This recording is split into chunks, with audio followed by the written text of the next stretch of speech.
Bine v-am găsit, dragii mei din Zodia Capricorn, oriunde v-ați afla.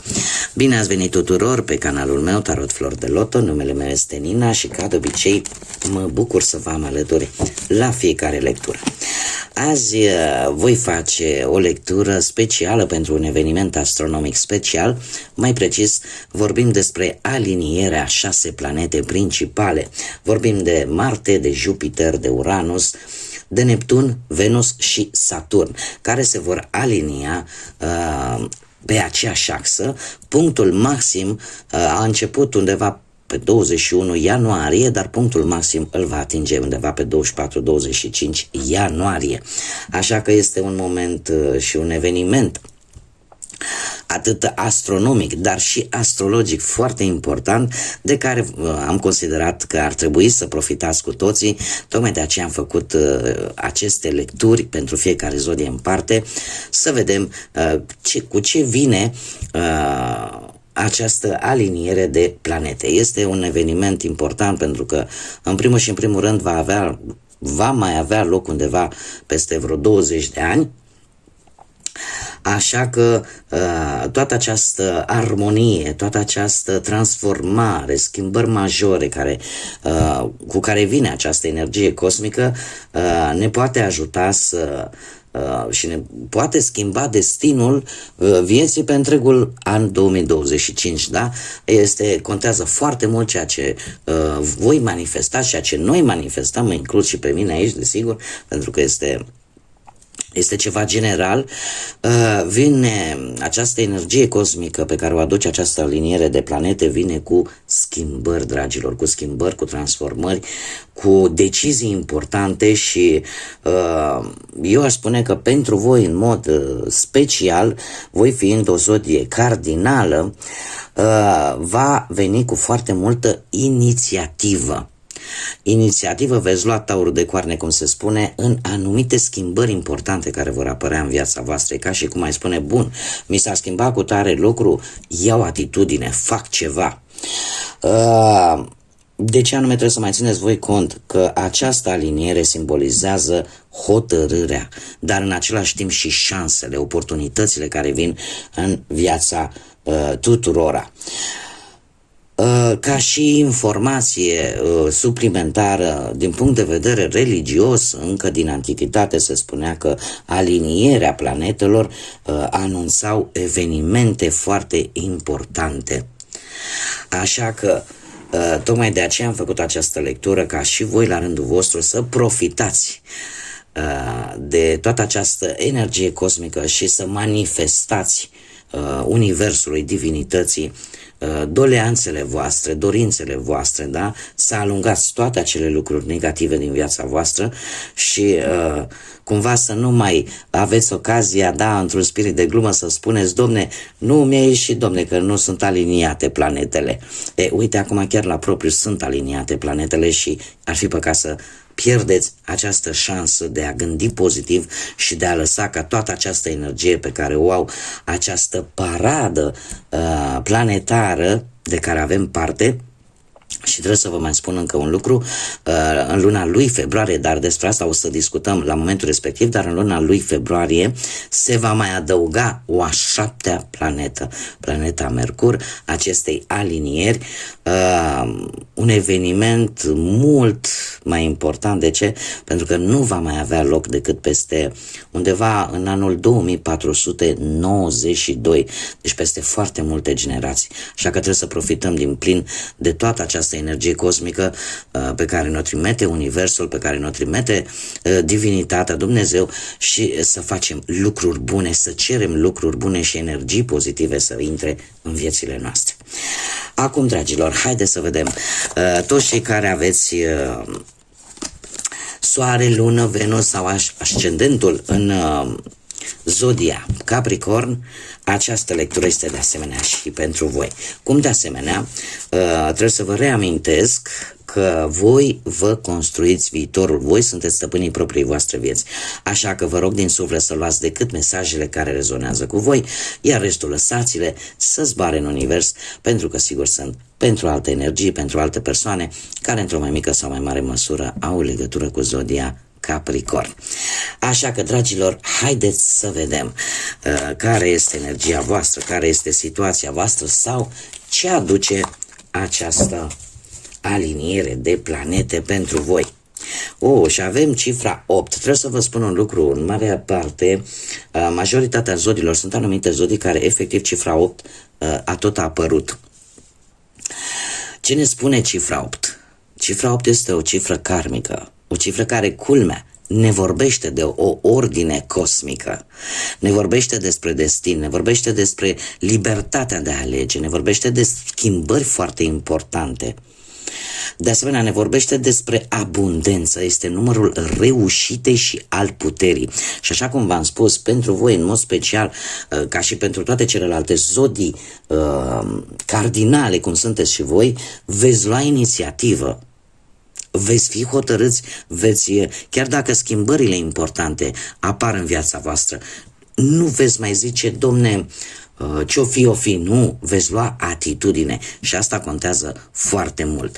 Faptul că avem și o zodia Leu aici, asta îmi spune poate sau nu să aibă legătură cu unii dintre voi, zodia Leu, dar dacă nu, ca și energie acestei zodii, trebuie să vă spun că vine cu un pic de orgoliu și cu acea necesitate de a te simți special, de a te simți important într-o anumită situație, de a fi admirat și trebuie să vă spun că zodia Leu vine cu o energie pozitivă și foarte creativă care pentru voi va fi benefică. De ce? Pentru că va atrage privirile, îți va crește autoestima.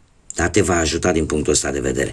Acum, avem cartea în sine care ne vorbește despre balonul cu aer fierbinte, cu aer cald și care ne vorbește despre ce credeți? Despre echilibru, despre libertatea de a lua decizii singur, libertatea de a te lăsa purtat de valurile vieții sau de a te lăsa purtat de o anumită situație și în felul ăsta pentru unii ar putea părea un pic paradoxal, de a te simți liber efectiv. Ne vorbește de noi perspective care apar în viața voastră, cum de asemenea ne poate vorbi de o ascensiune. De o ascensiune și de a te simți pur și simplu, să te simți bine, să te simți bine în pielea ta, să vezi că într-adevăr tu contezi, că tu ai o valoare a ta și că ești apreciat. Da? Așa că e o energie chiar foarte bună. E posibil să apară schimbări bruște în viața voastră care să vă facă să vă simțiți așa și nu văd de ce n-ar trebui să fie așa, pentru că voi, prin natura voastră ca și zodie, sunteți tare muncitori și de obicei, indiferent care ar fi scopul vostru, munciți tare mult pentru a-l atinge. Haideți să vedem ce ne spune tarotul pentru dragii mei din Capricorn în aceste zile cu această mare intensitate de energie cosmică. Dragii mei, se pare că într-adevăr, nu știu dacă aveți vreo conexiune cu zodia Vărsător, să vă spune ceva pentru că deja se repetă, asta înseamnă nu numai Vărsător, și Balanță sau Gemeni, poate să fie. Din păcate, dragii mei dragi,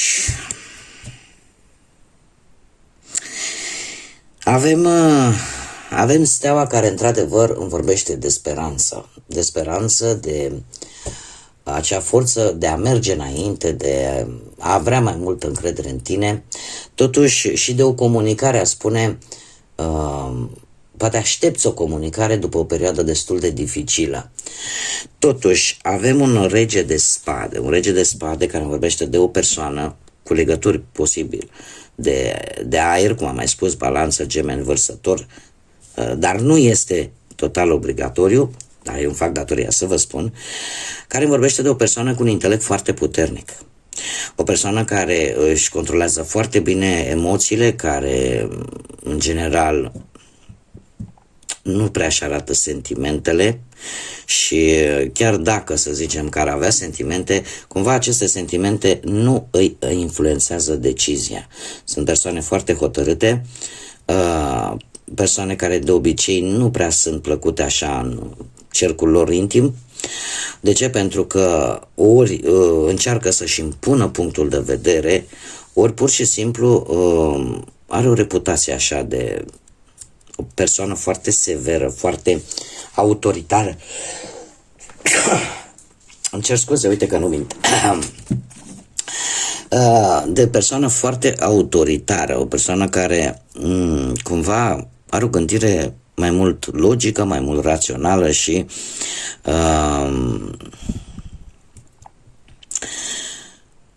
cumva nu, e o persoană foarte strictă. Persoană foarte strictă și care nu prea ține cont de sentimentele altora. Am ce să vă spun, că această persoană, într-un fel sau altul, poate fi reprezentată, de exemplu, de un judecător, de un avocat, care vine posibil cu o veste care nu o să vă prea convină. De ce? Pentru că avem acest 3 de spade care vorbește de dezamăgire. Dezamăgire și sau poate anumite consecințe pe care le aduce această energie, această persoană, sunt oarecum consecințe destul de negative pentru voi. De asemenea, poate să fie o persoană care să vă vorbească, pentru că această energie vine și cu comunicare, cu dialog. Posibil să fie o persoană care să vă spună anumite lucruri care pe voi să vă doară. Care pe voi să vă doară și... Haideți să nu vă las chiar așa, ia să vedem. Clarificăm 3-ul de spade. Sau poate pur și simplu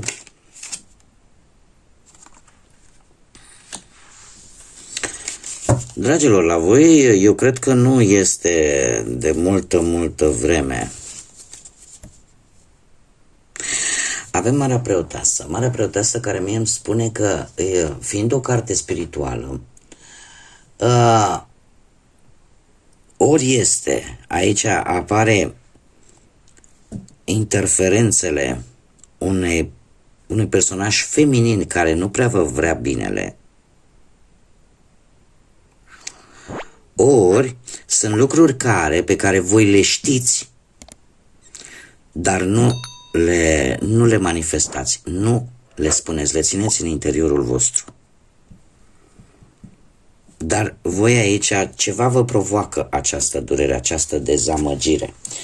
Încercați și, așa cum bine am văzut, găsiți acel echilibru, pentru că această energie cosmică vă poate ajuta să vă regăsiți echilibru, să cereți Universului lucruri pozitive. Nu vă lăsați angrenați în dorințe negative. Deci trebuie să profitați de toată această puternică și intensă energie cosmică pentru a cere lucruri bune pentru voi. Nu vă lăsați doborâți de tot ce vine și să cereți lucruri negative de răzbunare, pentru că astea vă vor mângâia orgoliu, ca să zic așa, dar nu vă vor aduce nimic bun. Acum, eu fac decât sugestii, fiecare e liber să facă ce își dorește. Stai drept, stai într-un mod real, este mesajul pentru voi, dragilor. Nevoia de a fi validat de către ceilalți este o iluzie. Tu nu ești responsabil de ceea ce fac ceilalți sau cum te percepi ei pe tine. Dar este responsabilitatea ta să stai drept și să fii tu. Este un îndemn foarte elocvent de a nu depinde, pentru că din ce văd eu aici, voi într-adevăr aveți nutriți anumite speranțe, anumite lucruri pozitive pentru voi, cu mari șanse să devină reale. Dar există aici posibil ori două personaje care pot lucra în defavoarea voastră, ori unul care lucrează în defavoarea voastră clar, prin poate felul în care se exprimă în fața voastră, prin felul în care se comportă cu voi, și faptul că la voi lucrul ăsta nu e de ieri de azi. E posibil să fie de multă vreme. Ca unii dintre voi să treceți prin această experiență în care trebuie să faceți pe plac unor anumite persoane sau unei anumite persoane sau de fiecare dată să depindeți de respectiva persoană. Este o suferință ascunsă, dragilor, pe care voi, unii dintre voi o aveți de multă vreme și nu o scoateți la suprafață, cu toate că inteligență aveți, putere de a lua decizii aveți. Da? Din ce vedem noi aici. Așa că nu ai nevoie neapărat de validarea, să spună cineva, doamne, așa trebuie să faci, să nu treci la acțiune pentru că asta trebuie să faci. Tocmai de aceea avem și această primă carte pe care am comentat-o, tocmai de aceea Universul încearcă să-ți spună, știi, trebuie să iei inițiative în schimbări importante, să faci schimbări importante în viața ta. Da? Pentru că felul în care pe tine te percep ceilalți este strict poate problema lor, atâta timp cât tu faci ceea ce trebuie să faci, că tu ești tu, te arăți lumii fix așa cum ești. Că nu putem fi plăcuți, să vă spun un lucru, nici eu nu sunt plăcută și asta o primesc prin comentariile pe care le primesc. Unele aberante, majoritatea, pentru că de obicei la unele încerc să îi luminez, să le aduc un strop de lumină, pe alții pur și simplu îi blochez pentru că deja atâta răutate și faptul că eu nu am cum, și sunt conștientă de acest lucru, nu am cum să rezonez cu toată lumea. Dar cu acele persoane care rezonează cu mine și cu ceea ce eu vă prezint aici, sunt mulțumită. Da? Pentru că înseamnă că avem oarecum un mod de gândire comun. Așa că, dragilor, stați drepți, nu luați poziția ghiocel și în cel mai rău caz aș spune, chiar dacă poate vedeți că nu sunteți percepuți așa cum poate v-ar place vouă, cu toate că eu vă spun că veți reuși. Ceva se va întâmpla în viața voastră și voi vă veți arăta lumii fix așa cum vă doriți voi. Veți primi acea recunoaștere printr-o schimbare care poate apărea în aceste zile importante sau imediat după aceste zile, o schimbare care pentru voi, cum să spun, vă va scoate în evidență și vă va arăta lumii fix așa cum sunteți voi. Bun, dragii mei, aceasta a fost lectura pentru voi. Eu mă bucur că v-am avut alături. Vă îndemn pe toți cei care încă nu v-ați abonat, poate ați rezonat, poate v-a plăcut felul în care eu fac aceste lecturi. Vă aștept și vă invit cu mare drag să vă abonați. Cum de asemenea, nu uitați de like-uri care sunt foarte importante, de comentarii și de distribuiri. Mulțumesc din inimă tuturor celor care și-au adus suportul prin toate aceste lucruri care aparent sunt minore, dar ele de fapt sunt foarte importante, așa că mii de mulțumiri tuturor celor care prin bunăvoința lor, prin like-urile, prin distribuiri, prin comentarii își aduc aportul în dezvoltarea acestui minunat proiect pe care eu l-am deschis aici pe YouTube. Până data viitoare, când ne vom reîntâlni, nu uitați, dragilor, manifestați Universului lucruri pozitive pentru voi, benefice pentru voi, profitați de toată această intensă energie spre binele vostru, nu vă gândiți negativ, lăsați negativitatea să zboare, lăsați ura, lăsați răzbunarea, pentru că toate au un cost. Toți cei care vor semăna rău vor culege. Așa că voi gândiți pozitiv și cereți energie pozitivă să vină în viața voastră. Până la următoarea lectură, ca de obicei, numai bine și să fiți iubiți, dragilor!